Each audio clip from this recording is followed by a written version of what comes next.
Hey everybody, Gunston Undercover here. Today is Friday, November 8th, 2019. It is 4:30 p.m. Eastern Standard Time. And it's getting cold here in New Jersey. I just checked the dashboard. It says 36 degrees out there. Brrr. I don't like the cold. I'd rather deal with 95-degree temperatures.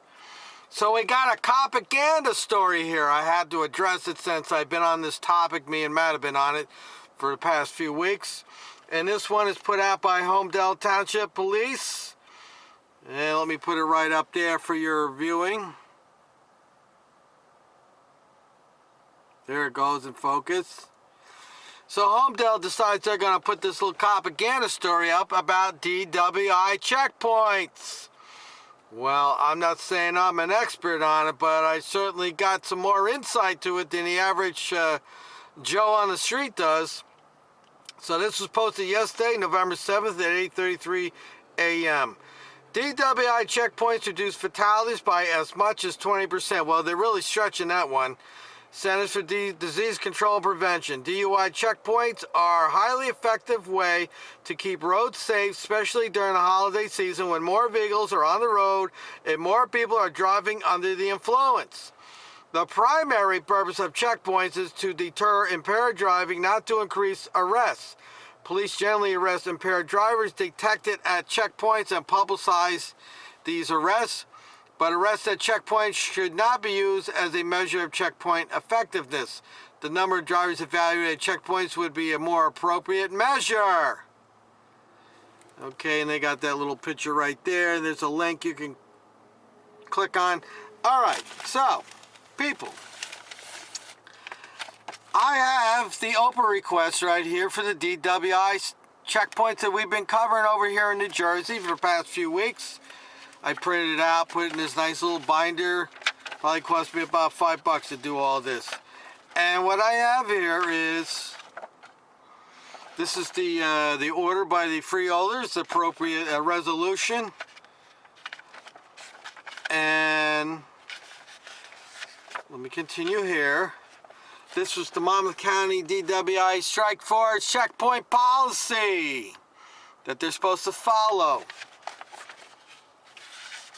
Now, at each checkpoint, at the end of the night, my buddy Chief Schneider out there has to fill out a form, and it's called the Monmouth County DWI Strike Force Operation Activity Report. There it is. Can you see that? Now, on that report, he has to put down a few things, like the number of summonses issued, number of arrests. And those arrests are broken down to CDS, other criminal arrests, refusals, that type of thing. And it tells you, like right here, what each of the tickets were. So you go to some of these, like, let's see if I can catch it real quick here without taking up your time. Seabright checkpoint. Look what they got. 0, zip, none. Taxpayers spent $3,000 for these clients to stand out there and they got nothing. Nothing. It was a total waste of time. But there's other checkpoints where they really did a lot of motor vehicle ticket. So this is where I'm leading to now. So I wrote down all the different types of summonses under the Title 39 code. There they all are. Now, this is not every DWI. This is just from the time period that we asked for, which essentially was August through into October. So they handed out a lot of tickets. And I broke it down, did the numbers to see what were the highest number of tickets, the one ticket they gave the most of. 39 3-10, which is not having a license. I mean, your license expired or it's been revoked, that type of thing. Of these, I didn't even check to see how many papers we have here. Let me just do this real quick, folks. 1, 2, 3, 4, 5, 6. 7, 8, 9, 10, 11. So there's about 11 DWI checkpoints that we covered right here. Out of that 11, they issued 35 tickets for not having a driver's license. I mean, you're on the expired list, you don't have one. You're on the revoke list, or you're expired, or you never had one to begin with. 35 of those tickets they issued at $54 each. The next one in line was 393-29. That means you didn't have your papers on. You got pulled over. You didn't have your insurance card on, your license, your registration on you. They issued 21 of those tickets. And hold on to your seat now, because those tickets cost $180 each. The third one in line that they issued the most was expired registration. So you're going down the road, and it happened to me. I have two vehicles, and I forgot to register one of them, and I got pulled over by Keyport. But Keyport, they're decent cops over there. They're not ball busters. They know me, and they pulled me over, and I said, "What's the problem?" He said, "Well, your registration expired." And I said, "Oh, geez, I got two cars. They're both Fords." I said, "Look, I work right around the corner here. I'll drop the car off and switch vehicles." All right, no problem.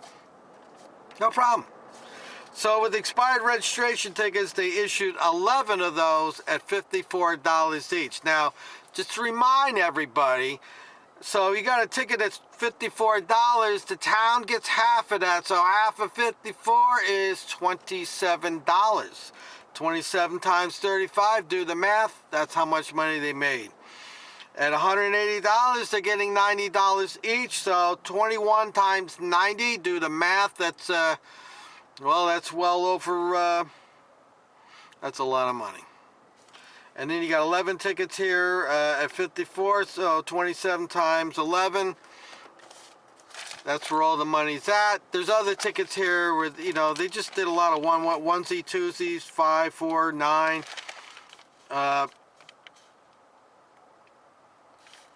Yeah.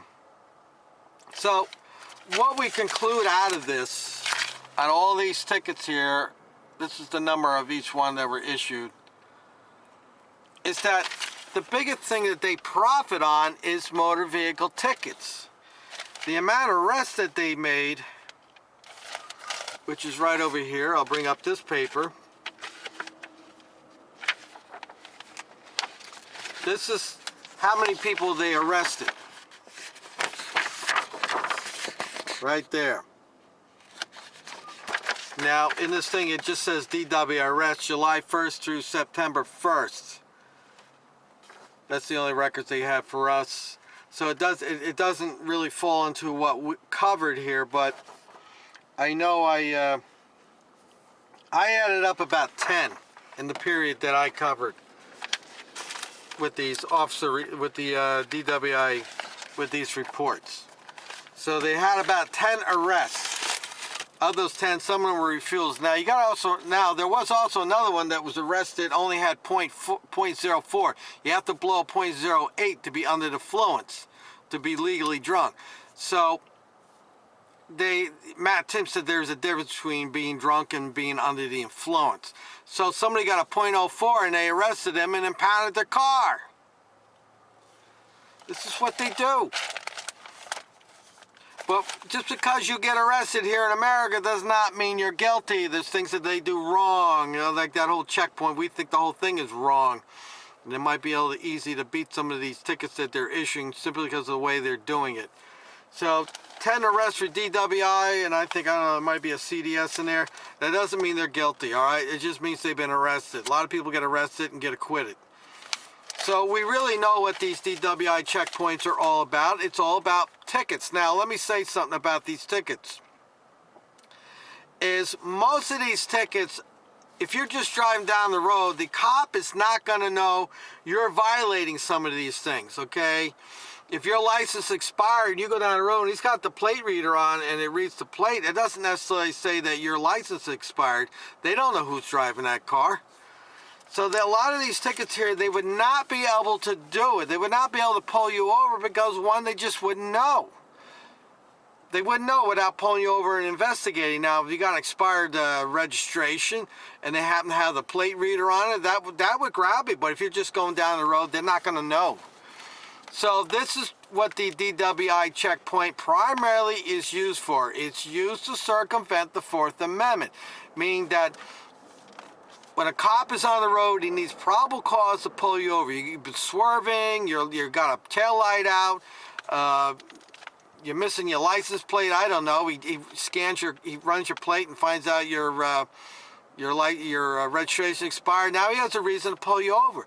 With the DWI, you're already pulled over. You're already being seized and detained.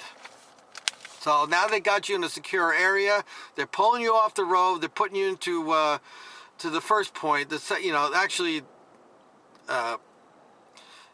road is point number one. Off the road is point two, and then when they get you over to where they want to ramp it up, that's like section 3 now.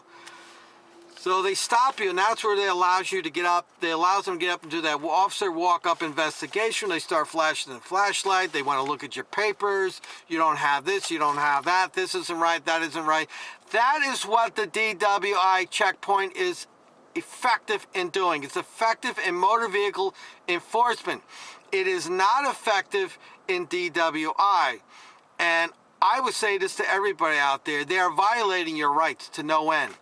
And I've talked to somebody the other day. He says, well, I told him about that. He says, well, that's good. We get the drunks off the road. I'm like, well, how many drunks do you think are on the road? He says, well, I don't care if they, he goes, I don't care as long as they get one. And I tried to explain to him, we have a constitution. We have rights in this country. And the constitution is designed to keep the government in check. Well, I don't care. We got to get these drunks off the road. And I said, why don't you just move to North Korea? Because that's where you belong. And essentially, this is what it is. It's just their way of getting you over into a controlled environment where they can investigate you, do the fishing expedition. They know from experience, just as I do now and you do, that these DWI checkpoints are very efficient in issuing motor vehicle tickets, which is a win-win for the state, and it's a win-win for the town because the town's getting money.